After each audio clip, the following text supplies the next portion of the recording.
Hello नमस्कार, welcome to Gargi news India में आस्था शर्मा। तो आइए आज की इंपॉर्टेंट अपडेट्स के बारे में जानते हैं।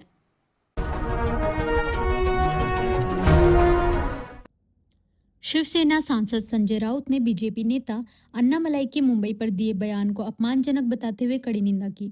उन्होंने कहा कि मुंबई महाराष्ट्र की राजधानी है और मुख्यमंत्री को अन्नामलाई के खिलाफ मामला दर्ज पर कड़ी कार्रवाई करनी चाहिए।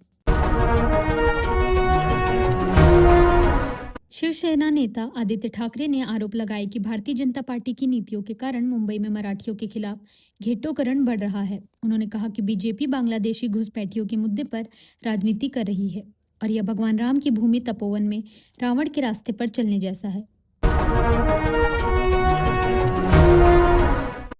एएआईबी की टीम ने राउरकेला के पास छोटे विमान के आपात लैंडिंग मामले की जांच शुरू कर दी है। हादसे में घायल 6 लोगों, जिनमें 2 महिलाएं और 2 पायलट शामिल हैं, सभी की स्वास्थ्य स्थिति सुरक्षित और स्थिर बताई जा रही है। पूर्व विधायक और ठाकरे गुट के वफादार रहे दगड़ू सकपाल ने मुंबई महानगर पालिका चुनाव से पहले एकनाथ शिंदे के नेतृत्व वाली शिवसेना में शामिल होने का ऐलान किया है। दगड़ू सकपाल मुंबई के लालबाग परेल सेवरी क्षेत्र से कई बार विधायक रह चुके हैं, जो 5 दशकों से ठाकरे परिवार का मजबूत गढ़ माना जाता है। ईरान ने चेतावनी दी है कि अगर अमेरिका विरोध प्रदर्शनों को लेकर हमला करता है तो अमेरिकी सैनिकों और इजराइल को निशाना बनाया जाएगा, जबकि मौतों का आंकड़ा लगातार बढ़ रहा है। ईरानी संसद में हालात उस समय और तनावपूर्ण हो गए जब कुछ सांसद नारे लगाते हुए आगे बढ़े और अमेरिका मुर्दाबाद के नारे लगाए। सूत्रों के अनुसार इजराइल ने ईरान के मामले में अमेरिका के संभावित हस्तक्षेप को लेकर हाई अलर्ट घोषित कर दिया है। डोनाल्ड ट्रंप ने हाल के दिनों में बार बार हस्तक्षेप की चेतावनी दी है और ईरान के शासकों से प्रदर्शनकारियों के खिलाफ बल प्रयोग न करने को कहा है। प्रधानमंत्री नरेंद्र मोदी ने सोमनाथ मंदिर में शौर्य यात्रा का नेतृत्व किया, जहां भव्य रोशनी, ड्रोन शो और भक्ति के माहौल ने विशाल जनसमूह को आकर्षित किया। 10 जनवरी 2026 को हजारों श्रद्धालु ठंड के बावजूद देर रात तक सोमनाथ मंदिर परिसर में मौजूद रहे और धार्मिक उत्सव में शामिल हुए।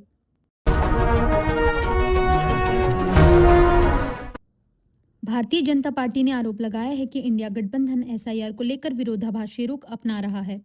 बीजेपी सांसद और राष्ट्रीय प्रवक्ता सुधांशु त्रिवेदी ने कहा कि विपक्षी दल अपने ही रुख को लेकर असमंजस में है और उनके नेता इस प्रक्रिया के असर पर बार बार बयान बदल रहे हैं। प्रधानमंत्री नरेंद्र मोदी ने कहा कि सोमनाथ भारत के सभ्यतागत साहस का प्रतीक है। गुजरात के 3 दिवसीय दौरे की शुरुआत करते हुए प्राइम मिनिस्टर मोदी ने ड्रोन शो देखा और श्री सोमनाथ ट्रस्ट के अध्यक्ष के रूप में ट्रस्ट की बैठक की अध्यक्षता की।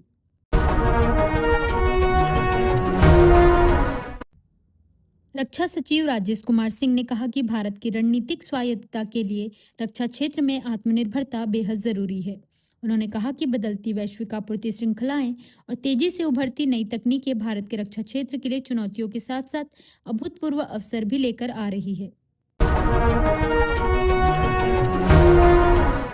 अखिलेश यादव ने भारतीय निर्वाचन आयोग की विश्वसनीयता पर सवाल उठाते हुए पूछा कि मतदाता सूची से नाम हटाए जाने की जानकारी भारतीय जनता पार्टी को पहले से कैसे थी। उन्होंने कहा कि इतने बड़े स्तर पर चल रहे मतदाता पंजीकरण अभियान में यह सुनिश्चित किया जाना चाहिए कि वास्तविक मतदाताओं के नाम मतदाता सूची में जोड़े जाएं। पाकिस्तान नौसेना ने उत्तरी अरब सागर में सतह से हवा में मार करने वाली मिसाइल का सफल परीक्षण किया है। पाकिस्तान के नौसेना प्रमुख एडमिरल नवेद अशरफ ने कहा कि नौसेना हर परिस्थिति में समुद्री सीमाओं की रक्षा और राष्ट्रीय समुद्री हितों की सुरक्षा के लिए पूरी तरह प्रतिबद्ध है। गृह मंत्री अमित शाह ने सबरीमाला सोना चोरी मामले में निष्पक्ष एजेंसी से जांच कराने की मांग की है। अमित शाह ने कहा कि भारतीय जनता पार्टी इस मुद्दे पर विरोध प्रदर्शन और घर घर जाकर जन जागरूकता अभियान चलाएगी। उन्होंने पिनरई विजयन से कहा, यह लोकतंत्र है और आपको निष्पक्ष एजेंसी से जांच के आदेश देने होंगे। भारतीय अंतरिक्ष अनुसंधान संगठन यानी इसरो के PSLV-C62 मिशन के प्रक्षेपण की उल्टी गिनती शुरू हो गई है। इसरो यह मिशन 12 जनवरी को सुबह 10:17 पर सतीश धवन अंतरिक्ष केंद्र के पहले लॉन्च पैड से प्रक्षेपित करेगा।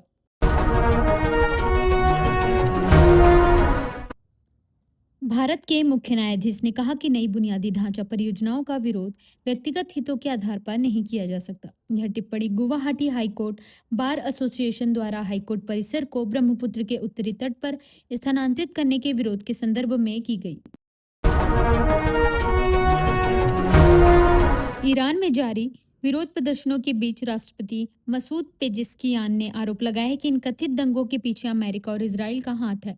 ईरान ने चेतावनी दी है कि यदि अमेरिका ने उस पर सैन्य हमला किया, जैसा कि अमेरिकी राष्ट्रपति डोनाल्ड ट्रंप ने धमकी दी थी, तो अमेरिकी सेना और इजराइल ईरान के लिए वैध लक्ष्य माने जाएंगे। कांग्रेस 2027 पंजाब विधानसभा चुनाव संयुक्त पार्टी नेतृत्व में लड़ेगी। यह घोषणा भूपेश बघेल ने की। बठिंडा में प्रेस वार्ता के दौरान उन्होंने कहा कि पार्टी के सभी वरिष्ठ नेता मुख्यमंत्री पद के चेहरे हैं और चुनाव सामूहिक नेतृत्व में लड़ा जाएगा। रिलायंस इंडस्ट्रीज के चेयरमैन मुकेश अंबानी ने घोषणा की है कि कंपनी अगले 5 वर्षों में गुजरात में 7 लाख करोड़ रुपए का निवेश करेगी। उन्होंने कहा कि यह निवेश गुजरात के विकास के लिए रिलायंस की 5 ठोस प्रतिबद्धताओं का हिस्सा है, जिससे रोजगार और औद्योगिक विस्तार को बढ़ावा मिलेगा। नरेंद्र मोदी ने कहा है कि सोमनाथ मंदिर के पुनर्निर्माण का विरोध करने वाली शक्तियां आज भी सक्रिय हैं और उन्हें पराजित करना जरूरी है। उन्होंने कहा कि सोमनाथ मंदिर का इतिहास विनाश और हार का नहीं, बल्कि विजय और पुनर्नवन का है। समय के साथ आक्रांता इतिहास के पन्नों में सिमट गए, लेकिन सोमनाथ मंदिर आज भी गर्व से खड़ा है। ईडी ने आईपैक मामले में राज्य सरकार द्वारा छापों में कथित बाधा को लेकर निष्पक्ष जांच की मांग करते हुए सुप्रीम कोर्ट का रुख किया है। इस बीच पश्चिम बंगाल सरकार ने सुप्रीम कोर्ट में कैविएट दाखिल कर दी है, ताकि ईडी को कोई भी एक तरफा राहत देने से पहले राज्य का पक्ष सुना जाए। अमेरिकी राष्ट्रपति डोनाल्ड ट्रंप ने क्रेडिट कार्ड ब्याज दरों पर 1 साल के लिए 10% की सीमा लगाने का प्रस्ताव रखा है। हालांकि इस प्रस्ताव का वॉल स्ट्रीट और क्रेडिट कार्ड कंपनियों की ओर से कड़ा विरोध तय माना जा रहा है, जिन्होंने 2024 के चुनाव में ट्रंप के अभियान और दूसरे कार्यकाल के एजेंडे के लिए भारी चंदा दिया था। प्रधानमंत्री नरेंद्र मोदी ने कहा है कि भारत तेजी से दुनिया की तीसरी सबसे बड़ी अर्थव्यवस्था बनने की ओर बढ़ रहा है।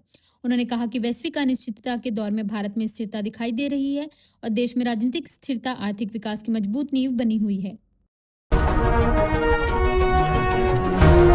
मुंबई नगर निगम चुनाव को लेकर महायुति ने अपना घोषणा पत्र जारी किया है। घोषणा पत्र में महिलाओं को बस किराए में 50% रियायत, युवाओं के लिए इंटर्नशिप प्रोग्राम, महिलाओं को एआई और कोडिंग में प्रशिक्षित करने के लिए मुंबई डिजिटल सखी योजना और एआई तकनीक के जरिए बांग्लादेशी घुसपैठियों की पहचान व निर्वासन जैसे वादे किए गए।